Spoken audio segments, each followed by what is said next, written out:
Sur la plage de Pontaillac, à Royan, le drapeau rouge est hissé et les baigneurs absents. Et pour cause aujourd'hui, comme sur les autres plages alentours, la baignade est interdite.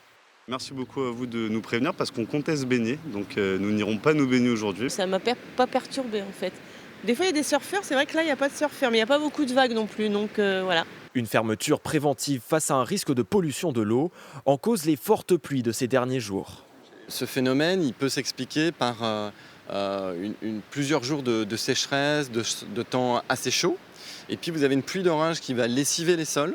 La pluie, elle retourne à la mer. La pollution, s'il y en a une, elle serait due au lessivage des sols. Une mesure de sécurité pour les baigneurs, mais aussi d'image pour la station balnéaire. Si la baignade est maintenue et que l'eau se révèle contaminée, les plages risquent de voir leur classement dégradé par l'Agence régionale de santé. Alors, pour s'assurer de la qualité de l'eau, la ville de Royan effectue des prélèvements pour analyse.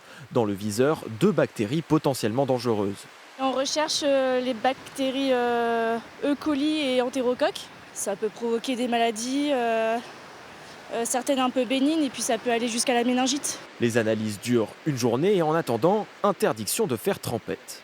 Comme le temps n'est pas très serein aujourd'hui, on n'avait pas bien l'intention de se baigner. On attend impatiemment les résultats pour pouvoir profiter de la mer. Tout comme celle de Royan, les plages de Saint-Georges de Didonne et Méché-sur-Gironde resteront fermées au moins jusqu'à demain, mi-journée.